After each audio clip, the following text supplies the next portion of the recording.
Estamos gravando, tá? Obrigado aí pelo aceito. Bom, então, para quem eu não falei boa noite ainda, boa noite, sejam bem-vindos. Esse nosso encontro nesse bimestre, perdão, que é um pouquinho mais curto, né? Mas nós vamos dar conta do nosso conteúdo sem problema nenhum. Porque hoje nós vamos ver suspensão e exclusão do crédito tributário. Aí eu vou gravar sozinho a aula sobre prescrição e decadência, tá? E já vou postar no comecinho da semana que vem. E daí os encontros que sobrarem, aí nós conversamos sobre a questão processual, tá? Do processo tributário, tá bem? Maravilha. Então, como sempre, pessoal, as dúvidas, fique à vontade para escrevê-las ou para ligar o teu microfone e falar durante a aula, tá? Muito bom. Ó, então nós falamos já antes da prova de extinção do crédito tributário e hoje nós conversaremos sobre suspensão, e exclusão do crédito tributário. É que às vezes aparece alguém pedindo para entrar aqui, eu tenho que ficar olhando na tela, mas tudo bem. Ó, as causas de suspensão do crédito tributário estão lá no artigo 151 do Código Tributário Nacional, né? E são elas. Eu mandei um material para vocês hoje à tarde, tá? Quem tiver com ele aí, fica à vontade para acompanhar. Moratória, depósito do montante integral, reclamações e recursos administrativos, concessão de liminar em mandado de segurança ou cautelar, concessão de tutela antecipada e parcelamento. Nós vamos falar de cada um deles, né? Aquilo que é mais importante que nós gravemos.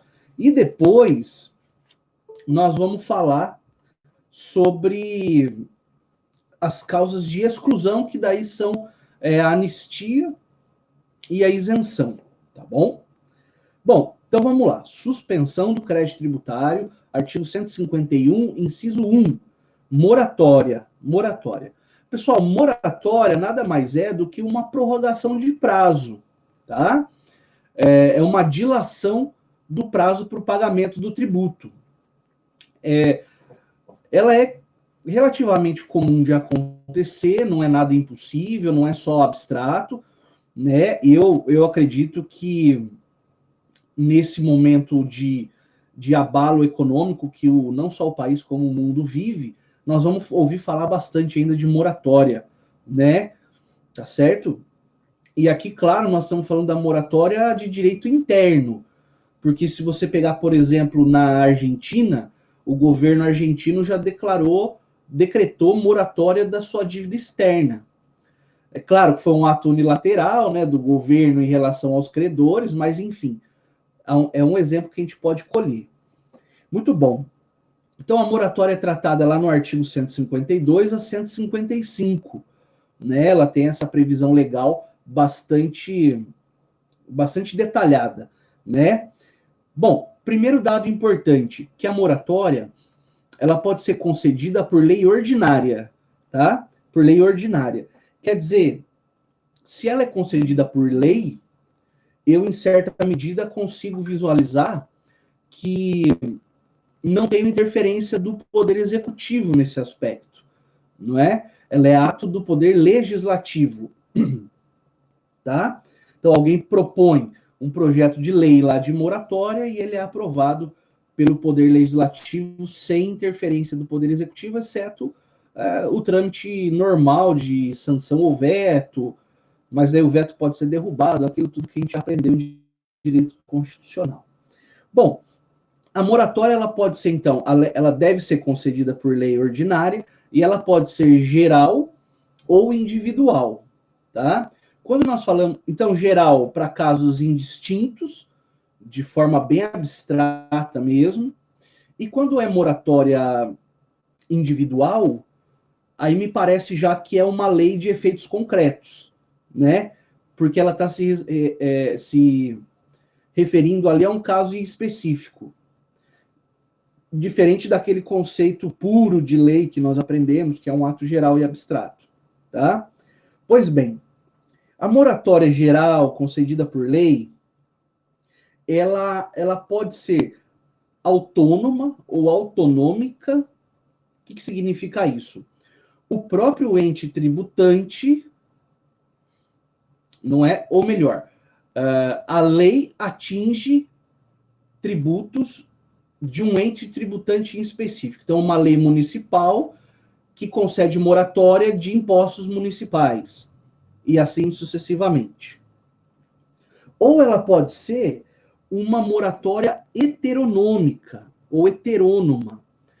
Aí é quando a União, olha que interessante isso, a União concede moratória de tributos de outros entes tributantes.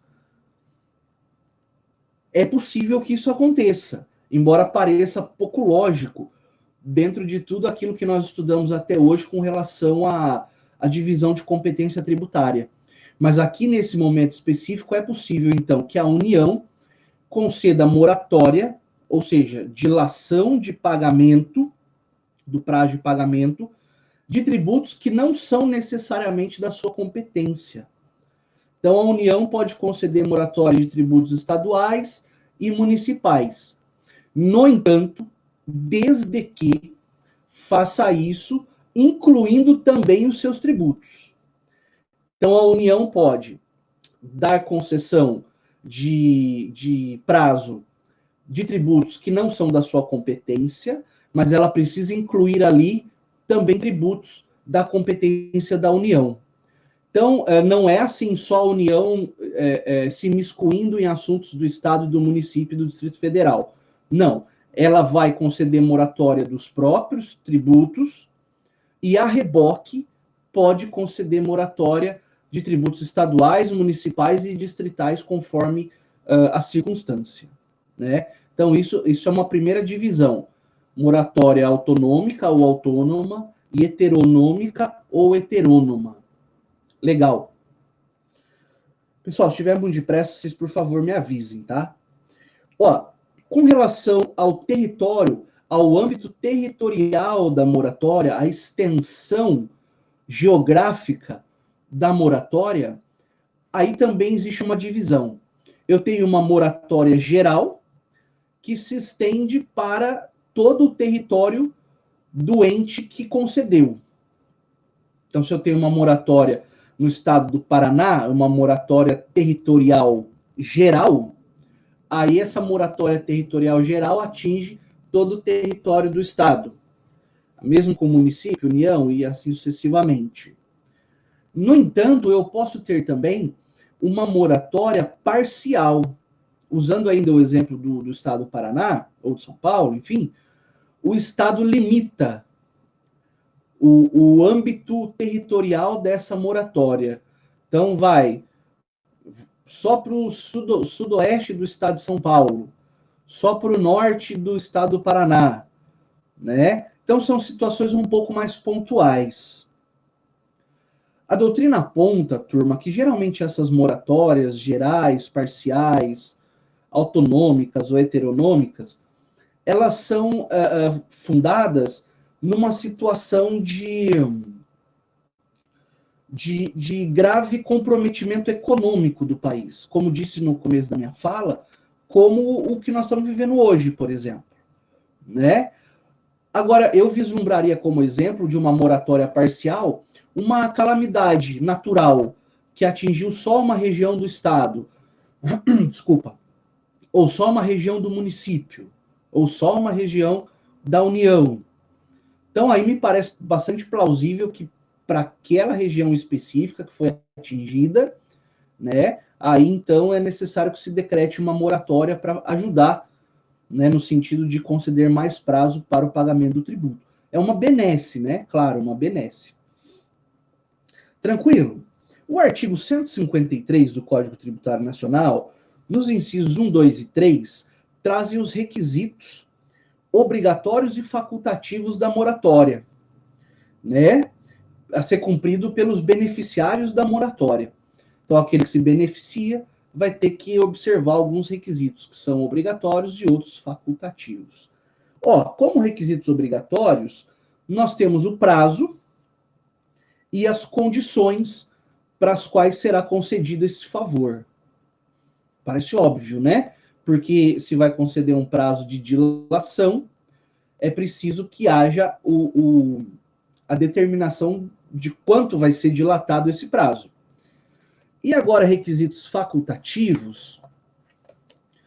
Nós temos, primeiro, os tributos que serão atingidos, porque não necessariamente a moratória geral se aplica para todos os tributos, não é? Pode ser para um número limitado, né? O número de prestações, se eventualmente for aplicado um parcelamento, porque não necessariamente a moratória tem que ser com parcelamento. Eu posso ter uma moratória na qual eu estendo o prazo, mas para um pagamento único, ou uma moratória na qual, além de estender o prazo, também se coloca um parcelamento, né? Não à toa, parcelamento também é uma das formas de suspensão do crédito tributário que veremos no inciso 6. O que mais? Então, além dos tributos, se houver prestações e o número delas, e eventuais garantias que podem ser exigidas daqueles que são beneficiados pela moratória. Tá bem? Então, nós temos esses dois tipos de requisitos, obrigatórios e facultativos.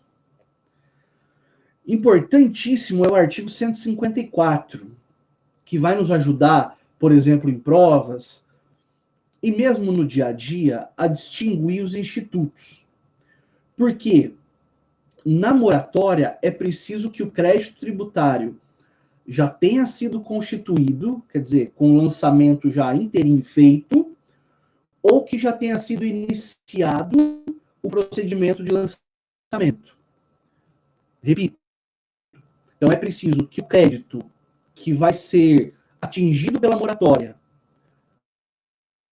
né?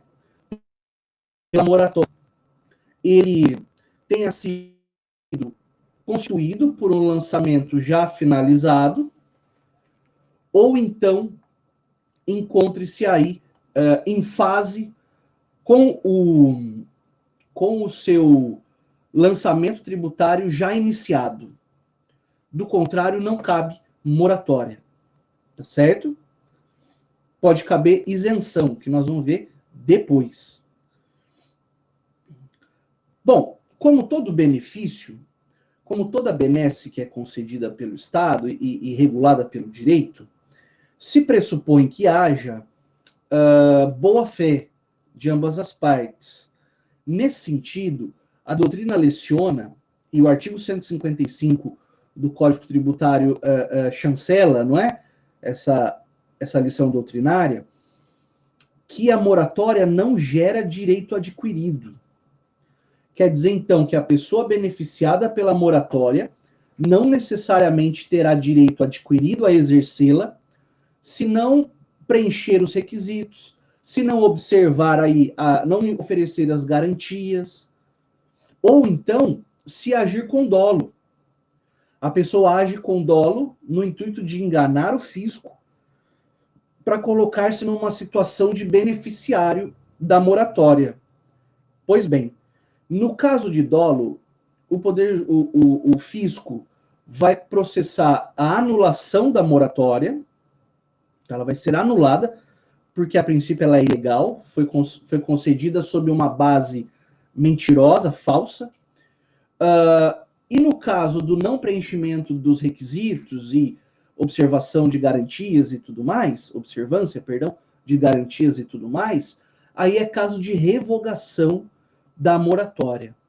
Lembra que o Estado, no exercício da autotutela, pode anular e revogar os próprios atos no benefício da coletividade, não é?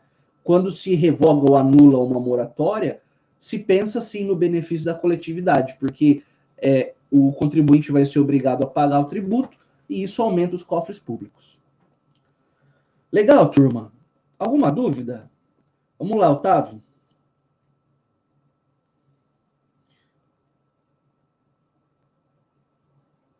A pergunta é a seguinte, ó. A lei que concede a moratória pode criar uma espécie de aumento do valor do tributo como se fosse um juros a ser pago por causa da dilação do prazo para pagamento?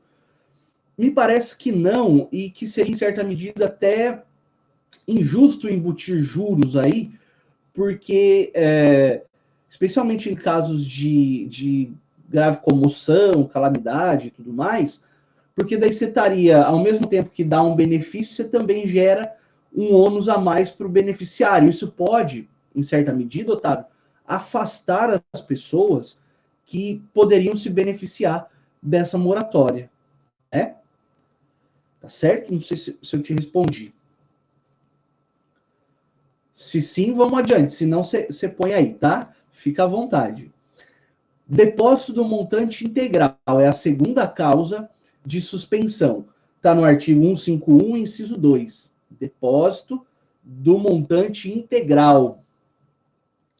Ó, o próprio nome já ajuda bastante. Tem que ser o depósito integral, na totalidade, tá? Não pode depósito parcial. Mas daí a gente fica se perguntando, não é? Mas o que é o valor integral? É o valor que o fisco está exigindo ou é o valor que o contribuinte acha justo? Turma, o valor integral é o valor que o fisco está a exigir, tá? É o valor pelo qual o sujeito foi notificado, tá bem? Então, o depósito do valor integral é uma causa de suspensão do crédito tributário, desde que seja, repito, integral, ou seja, o valor exigido pelo fisco. Muito bom. Ó, importante lembrar que fazer esse depósito não é uma obrigação do contribuinte. Falamos antes da prova que o contribuinte pode se defender com depósito ou sem depósito, lembram? A vantagem de fazer a defesa com o depósito é que acarreta a suspensão do crédito tributário. Mas a pessoa pode defender-se sem fazer depósito nenhum, tá? E lembra que o depósito que suspende é só no valor integral. Segundo a doutrina, hoje ele é mais utilizado nos processos judiciais do que nos processos administrativos. Por quê? Por duas razões. Primeiro, que a súmula 373 do STF diz que é ilícita a exigência de depósito prévio para poder recorrer administrativamente. Então, esse é um primeiro motivo. Não se exige o depósito para a admissão do recurso. E o segundo motivo é a própria existência da possibilidade do recurso administrativo. Porque se você olhar no inciso 3, que é o próximo que nós vamos estudar, as reclamações e recursos administrativos também suspendem a exigibilidade do crédito. Mas então qual seria a vantagem de fazer o recurso administrativo ou mesmo uma defesa judicial e junto fazer o depósito integral do valor? É que caso o recurso administrativo ou o processo judicial sejam desfavoráveis ao contribuinte, o fisco simplesmente converte esse depósito em renda. Ele não pode cobrar juros, não pode cobrar mora, não pode cobrar nada, nenhuma penalidade, a não ser o valor exigido e integralmente depositado pelo reclamante, pelo contribuinte, que não se conforma, tá certo? Então, essa é uma ideia bacana, desculpa, para que vocês possam usar no futuro, quando forem atuar, não é? E claro que se o cliente tiver essa disponibilidade financeira também, para que você possa evitar que depois da demanda administrativa ou judicial, o seu cliente venha a ser demandado por valores além daqueles que já tinham sido cobrados no início da lide, tá? Muito bom. Terceira forma de suspensão: reclamações e recursos administrativos. É o 151, inciso 3 do nosso material do Código Tributário Nacional. Reclamações e recursos administrativos. Pessoal, é livre, é constitucionalmente garantida a possibilidade, o direito de petição perante os poderes públicos, não é? Notadamente nesse caso, perante o Poder Executivo. No caso de o seu cliente, né? A pessoa que você vai defender e tal, discordar do valor que está sendo exigido com referência a determinado tributo. Então, a pessoa vai lá e faz a defesa administrativa, tá bem? E daí, a partir do momento em que se protocola a defesa administrativa, o crédito tributário está suspenso, tá? Se ao final o contribuinte for o vencedor, não há o que se pagar, ou então se corrige o valor.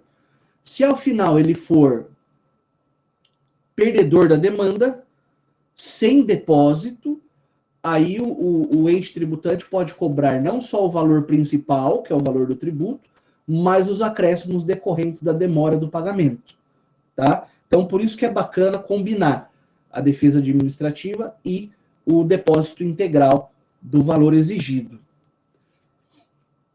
Bom, qual que é a vantagem de demandar administrativamente e não demandar judicialmente? Uma primeira vantagem é com relação às custas. Não precisa pagar custas processuais quando vai se fazer defesa administrativa, né? Uma segunda vantagem, eu diria, que não está aí no material, é que se o contribuinte for a parte perdedora, ele ainda pode se socorrer do Poder Judiciário. Então, nesses casos, não tem coisa julgada administrativa. Agora, se o contribuinte for o vencedor da lide administrativa, aí o tributante, o Estado, o fisco, não pode entrar judicialmente. Então, existe uma espécie de garantia aí, né? Então, teria duas vantagens, na minha opinião. Certo? Enquanto permanecer a lide tributária, o tributo não pode ser exigido, está suspenso. E para fins de obtenção de certidão negativa, o fisco vai ter que providenciar, vamos imaginar o fisco municipal, o município vai ter que providenciar, fornecer uma certidão negativa de débitos, porque ainda não existe a exigibilidade daquele débito em discussão, né? Então, é uma certidão que é chamada de positiva com efeitos de negativa, tá? Daí, por exemplo, esse contribuinte quer participar de uma licitação. Ele obtém essa certidão positiva. Positiva por quê? Porque existe um crédito. Negativo porque ele está em discussão. Ele exige essa certidão, junta nos documentos lá exigidos para a licitação e pode participar, né? Então, isso é bastante útil, tá certo? Tudo bom. A quarta causa suspensiva é a concessão de liminar em mandado de segurança. Tá certo? Pessoal, é natural, é instintivo que quando se impetra mandado de segurança, você automaticamente pede a liminar. Não é? Porque se é uma situação grave o suficiente para ensejar mandado de segurança, quer dizer, é um direito líquido e certo que está sendo afrontado, mais natural ainda que se pleiteie a concessão da medida liminar. E uma vez concedida a liminar, em mandado de segurança que discute exigência de tributo, esse tributo em questão encontra-se suspenso. Tá? Claro, a liminar é uma decisão precária, ela pode vir a cair depois, não é? Mas enquanto ela mantiver os seus efeitos, não se pode exigir o crédito discutido no mandamos lá, no mandado de segurança, né? Agora, como nós sempre falamos, vocês já ouviram exaustivamente, mas não custa repetir, a concessão da liminar em mandado de segurança requer 2 requisitos básicos, né, que a gente pode falar que de qualquer liminar, que é a relevância do fundamento do pedido, que até um tempo atrás a gente chamava de fumus boniuris, acho que em certa medida podemos continuar chamando, e a ineficácia da medida, caso a liminar não seja concedida imediatamente. Então não adianta depois, lá no final, conceder a segurança se o bem da vida já se perdeu, não é? Que daí então seria o risco de dano, né? Ou o perigo in mora, o perigo da demora, certo? Se você olhar lá na Lei 12.016 de 2009, que é a Lei de Mandado de Segurança, você vai encontrar no artigo 7º, inciso 3, esses requisitos referentes à concessão da liminar. Tá certo? Aqui você percebe que é bem fácil, não há muito o que se discutir. Concedeu a liminar, está suspenso o crédito. Mas claro, né, que para o juiz conceder, a parte tem que pedir bem. Não adianta também fazer um pedido furreca lá que pode causar mais dano do que ajudar, né? Tá certo. A quinta causa suspensiva, concessão de tutela antecipada em outras ações que não mandado de segurança, né? Em outras ações de conhecimento, por exemplo. Numa ação anulatória de lançamento, por exemplo, né? Ora, os requisitos das tutelas cautelares, antecipação de tutela, no novo CPC, eles estão lá a partir do artigo 294, né? Do novo Código de Processo Civil. Mas basicamente são os mesmos. Agora existe um debate doutrinário, se mudou a nomenclatura, não mudou, se para cautelar eu preciso ter um fundamento, e para liminar, perdão, e para antecipação de tutela eu preciso ter outro, né? Tem doutrina que diz que o grau de cognição do juiz numa cautelar ele é menor, ele é mais raso do que numa antecipação de tutela, né? Mas, em certa medida, para simplificar o nosso raciocínio, eu sei que vocês já dominam tudo de processo civil, não preciso ficar me repetindo aqui, é basicamente fumus boniuris, relevância do fundamento, com uma cognição mais profunda ou menos profunda, conforme o provimento jurisdicional que você precisa, e o perigo da demora, né? O risco ao resultado útil do processo, né? O risco de perder-se o bem da vida se demorar muito a concessão dessa medida de urgência. De qualquer maneira, a concessão de cautelar ou antecipação de tutela, uma vez realizada, quando discute a exigibilidade do tributo, então o autor vai lá e vai pedir, né, nos seus pedidinhos lá, que seja cautelarmente ou que se conceda antecipação da tutela para suspender a exigibilidade do tributo. Ótimo. O juiz concedendo esse seu pedido, passa-se então a estar suspenso o tributo. Qual que é uma dica que pode ser dada, se me permitirem? Que quando você for entrar com a ação de conhecimento, para discutir a exigibilidade do tributo, faça o depósito do valor integral que está sendo exigido. Por quê? Porque cautelar, liminar, ela é medida precária. Pode ser que o fisco recorra e o tribunal derrube a sua liminar, a sua antecipação de tutela, e por aí vai. E daí, quando derruba, volta a contar juros e demais penalidades por conta do atraso, né? Então, você fazendo o depósito, pouco importa se a cautelar ou a liminar vai cair, porque daí já está garantido o pagamento. E ao final, se efetivamente você tiver razão e for o vencedor da demanda, você levanta o valor que foi depositado, né?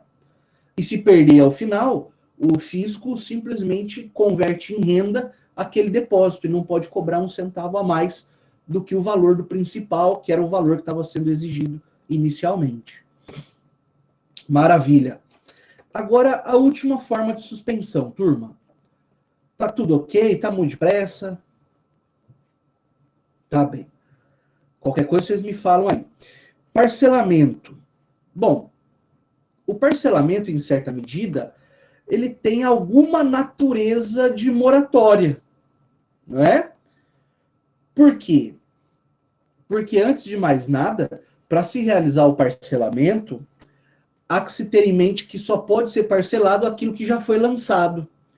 Só posso parcelar crédito que já foi constituído, tal qual na moratória. Não posso parcelar o que sequer é crédito ainda, concorda? Lógico, né?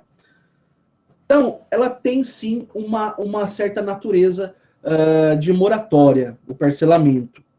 Importante, pessoal, entender que o parcelamento ele é pedido pelo contribuinte, pelo sujeito passivo, ao fisco. Então, é o devedor que se apresenta ao fisco e propõe o parcelamento. Em 99,999% dos casos se aceita o parcelamento, porque é melhor parcelar a dívida e recebê-la do que tentar receber tudo de uma vez e não levar nada, né? Pois bem, importante lembrar que o parcelamento, embora ele seja pedido pelo contribuinte, é um ato discricionário do Estado, do fisco. O fisco não é obrigado a parcelar. Mas, uma vez que concede o parcelamento, né? Porque como é que funciona?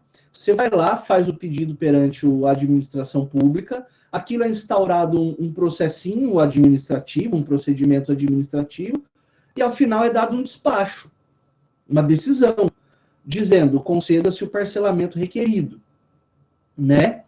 A partir do momento em que esse despacho é dado, esse parcelamento que antes era discricionário, passa a ser agora direito líquido e certo do contribuinte. Repito, uma vez concedido o parcelamento, ele passa a ser direito líquido e certo do contribuinte que solicitou. Então, se concedido parcelamento, cientificadas as partes, tudo em ordem, algum tempo depois o fisco resolve voltar atrás na sua decisão, cabe mandado de segurança. Cabe mandado de segurança, porque está afrontando aí direito líquido e certo do contribuinte. Pode fazer um teste rápido, né? Tá tão na moda. Um teste para saber se é direito líquido e certo, né? É manifesto na sua existência? Está lá consubstanciado num documento.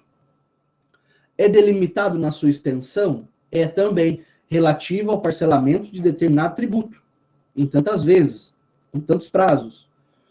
E é apto a ser exercido esse direito no momento da sua impetração? É apto a ser exercido, porque é flagrante a violação a um benefício que foi concedido pelo poder público ao contribuinte.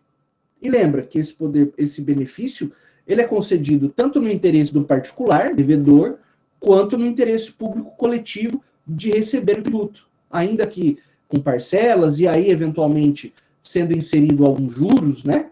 Nesse caso, me parece possível, mas esse recebimento um pouco mais lento, mas interessa, sim, para a coletividade. Tá certo, turma? E daí a gente vai lá no artigo 155A do Código Tributário Nacional, que foi inserido, não é? Posteriormente, e foram acrescentados alguns parágrafos nele, porque ele nasce junto com a nova lei de falência e recuperação judicial. Então, houve uma extensão do conteúdo desse artigo. No parágrafo 1º, por exemplo, no caput já, o caput fala que tem que obedecer à lei. E daí a doutrina até satiriza, né, ironiza.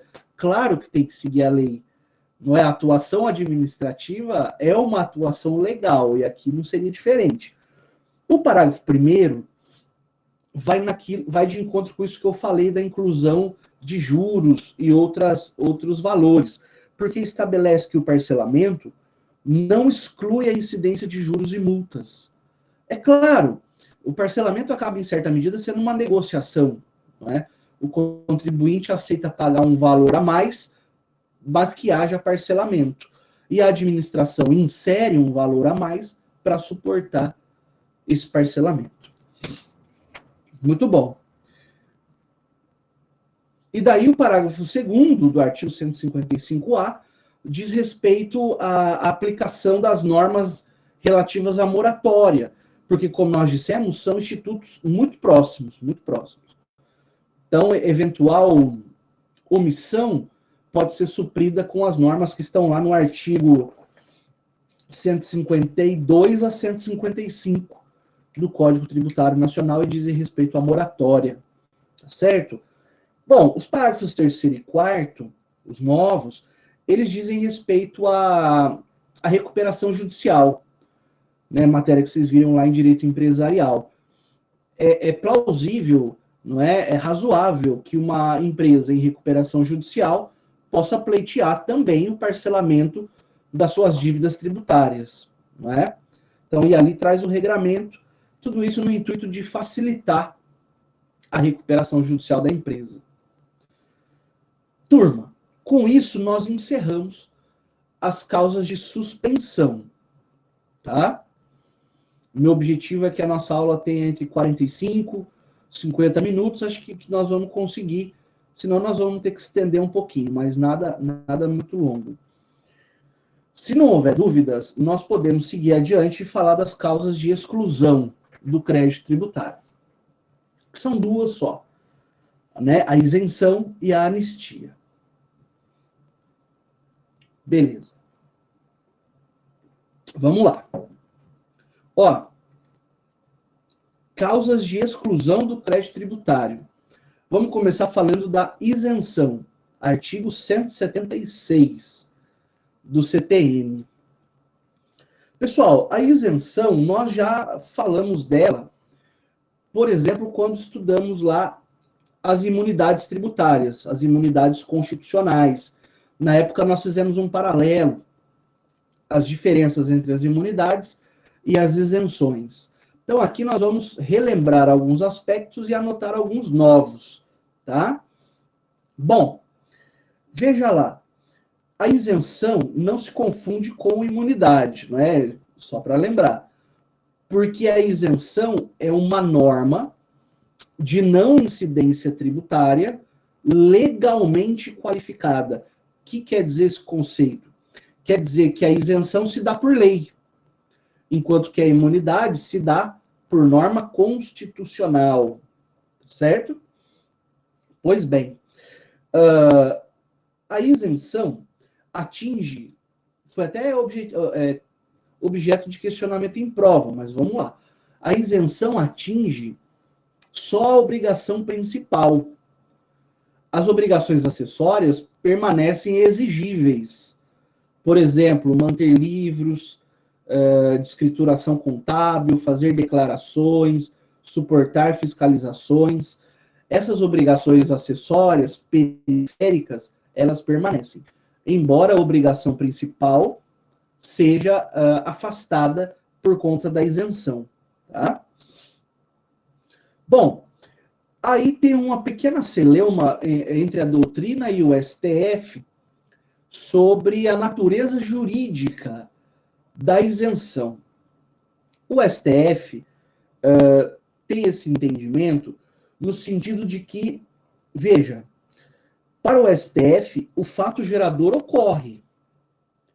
Mas ocorre o fato gerador, mas não pode haver exigibilidade do crédito. Ele está excluído, o crédito, mas o fato gerador ocorreu, juridicamente falando, claro. É quase igual quando você estuda no penal, exclusão da culpabilidade. O fato é típico, ilícito, mas não é culpável. Falta um dos elementos para poder constituir o crime. Aqui seria um raciocínio parecido. Eu tenho a hipótese de incidência, fato gerador, mas aí, como a situação é isenta, impede-se que haja constituição do crédito e exigência dele. Certo? Então, essa é a posição do STF. Então, para o STF, a isenção, ela impede a incidência da norma tributária, em certa medida. A doutrina já diz que não.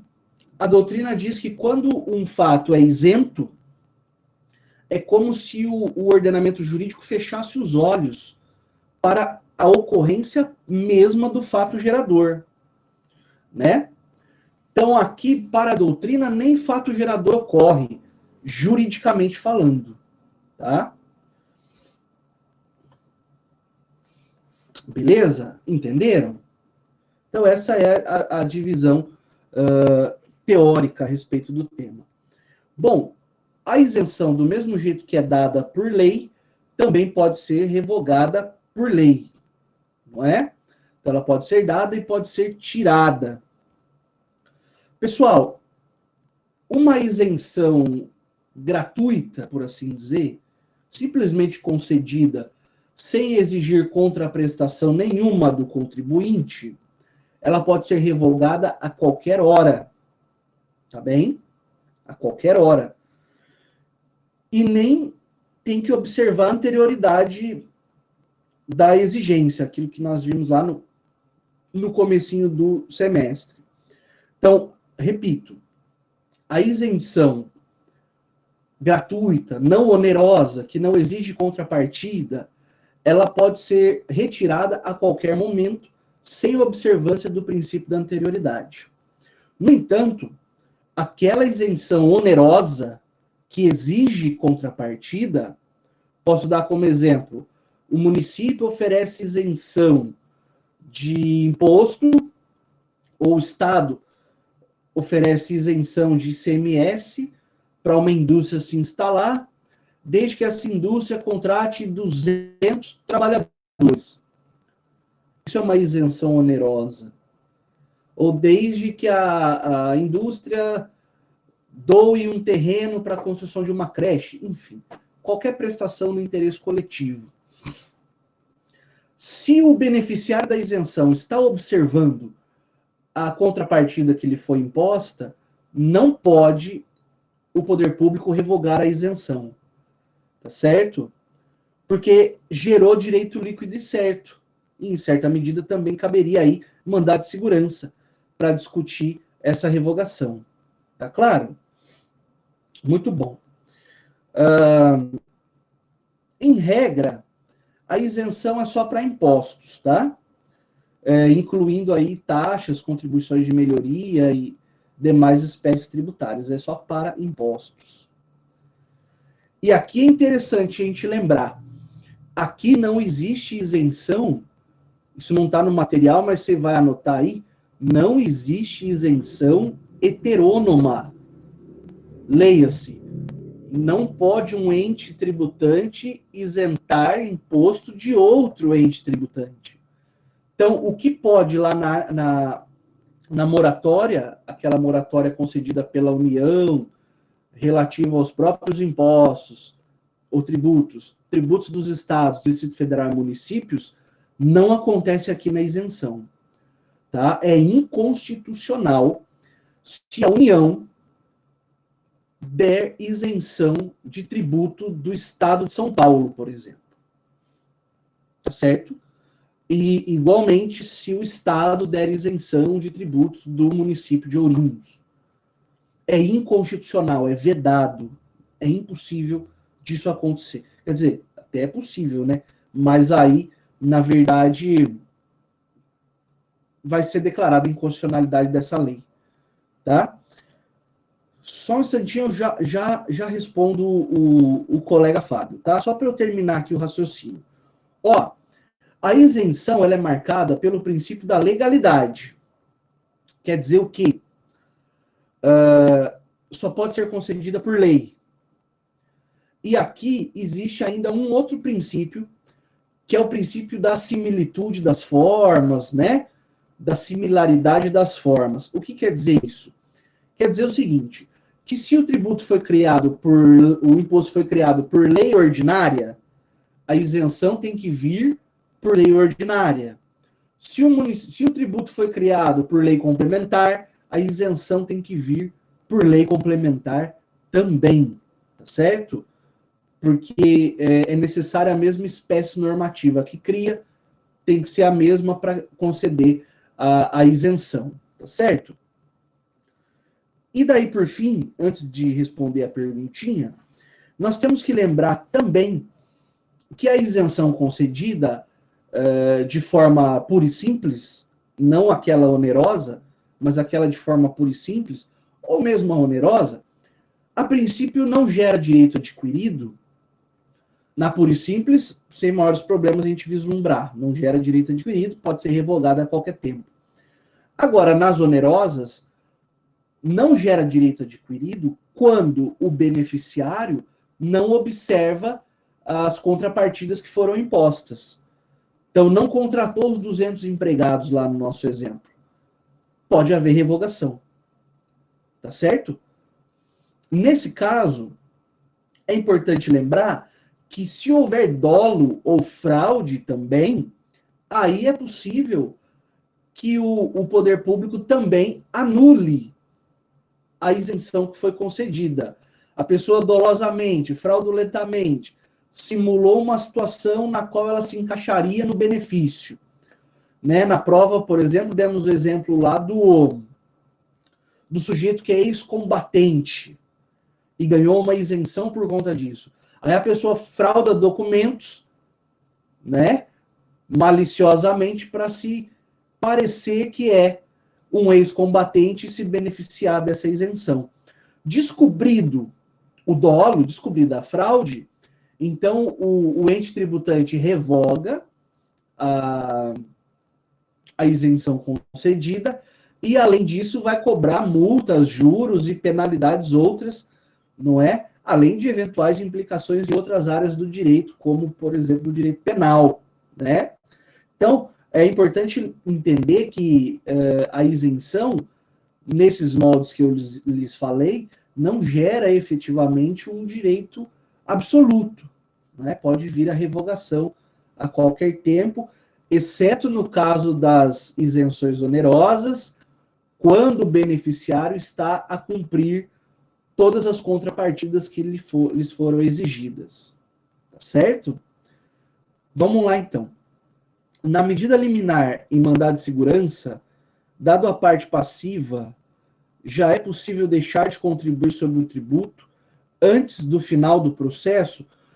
Me parece que sim, porque existe uma suspensão da exigibilidade dele, né? Você fala, por exemplo, tributos que são exigidos periodicamente, mensalmente, né?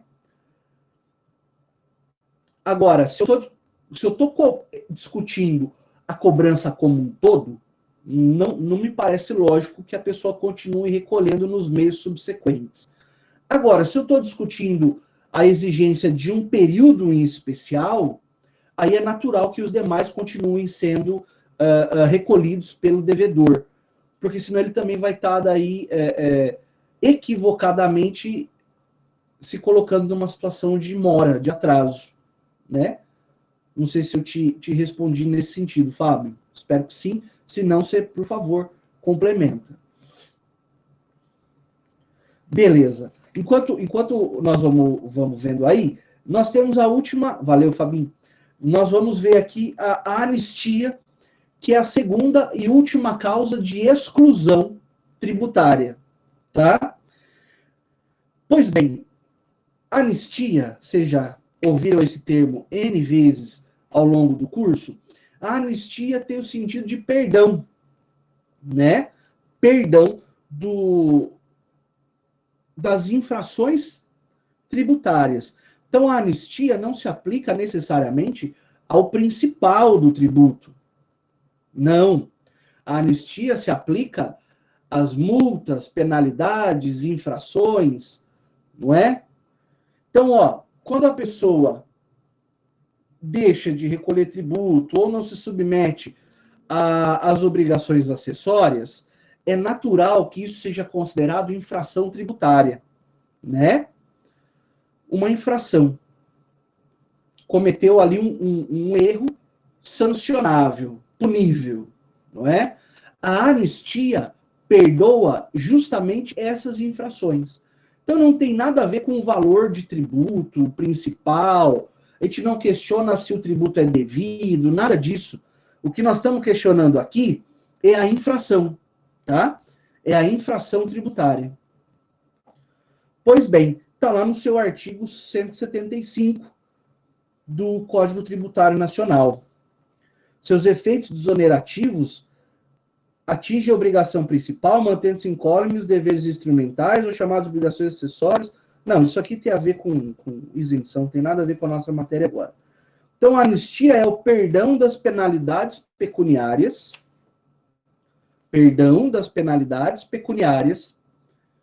concedido por lei. Então, isso tem que estar muito bem definido na cabeça de vocês. É concedido por lei. E um dado importantíssimo que se diferencia de outros institutos, que é antes da constituição do crédito tributário. Antes da constituição do crédito tributário. Certo? Então, somente... E outra, só posso aplicar a anistia para as infrações que foram cometidas antes da publicação da lei, né? Por óbvio. Então, a lei tem efeitos retroativos, não tem efeitos proativos ou pró-futuro, e por aí vai. Na verdade, a lei de anistia, ela vale dali para as infrações cometidas antes da prática, da publicação da lei, tá? Muito bom. Então, ela tem um efeito retrospectivo. Pessoal, essa anistia pode ser geral ou limitada. Bom, quando ela é geral, ela acaba aí, em certa medida, beneficiando de forma indistinta as pessoas, né? Agora, quando ela é limitada, a lei vai determinar alguns aspectos, algumas especificidades, tá? Por exemplo, podem ser relativas a um determinado tributo, sem problema algum. Aquelas infrações punidas com penalidade pecuniária até determinado montante, quer dizer, eu tenho uma anistia que é caracterizada pelo valor, até 15 mil reais. Quem tem 15.001 de infração já não vai ser beneficiado. De determinada região, então aqui também tem uma territorialidade da anistia, e sobre algumas condições de pagamento em prazos fixados, que daí eu vejo também uma anistia combinada talvez com a moratória. Tá certo? Ó, não é possível, então, isenção ou anistia de tributo que já foi lançado. Aí eu vou ter que partir para outros institutos, como, por exemplo, remissão, perdão, que daí é causa de extinção do crédito. Veja, eu só posso extinguir aquilo que já foi lançado. O que não teve lançamento ainda, eu posso promover a exclusão, pela isenção ou pela anistia. E daí, claro, também para encerrar o nosso encontro, a informação de que a anistia também não gera direito adquirido. Se houver dolo ou fraude, o poder público pode revogar a anistia concedida, cobrando aí consectários, não é? Multa, juros e tudo mais. Turma, esse então é o tema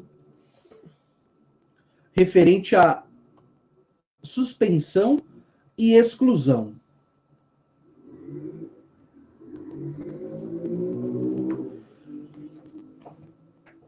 Caso a anistia seja aplicada ao valor principal, que daí seria uma situação anômala, né?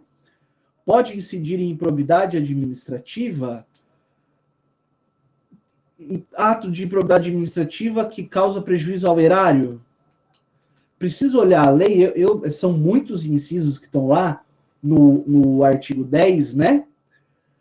Da lei de improbidade. Eu, sinceramente, não me recordo, Vinícius, se lá tem uma tipificação específica, porque lá a gente, embora esteja num rol exemplificativo, tem doutrina que bate o pé e fala que aquele rol é fechado.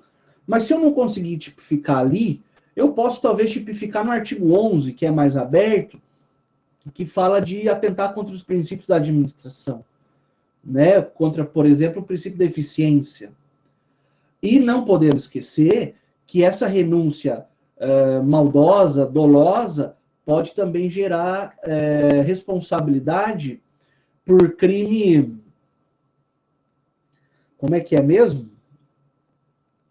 Crime contra arrecadação, agora me fugiu a palavra. Lei de responsabilidade fiscal, lembrei. Então, a pessoa pode sim, ou inclusive pode ser sancionada nas duas legislações, não tem problema algum, certo?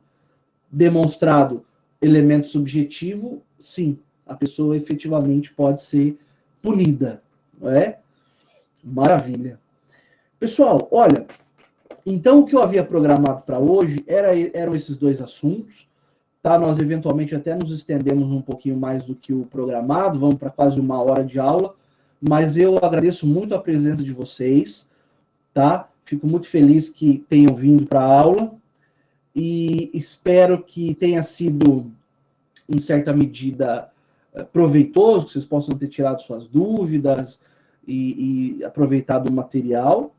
Eu vou fazer depois o upload desse vídeo lá no Ambiente Conhecer, para quem efetivamente não pôde estar, eventualmente não pôde estar presente na aula, possa acompanhar, e para quem assistiu, possa rever quantas vezes quiser, tá bom?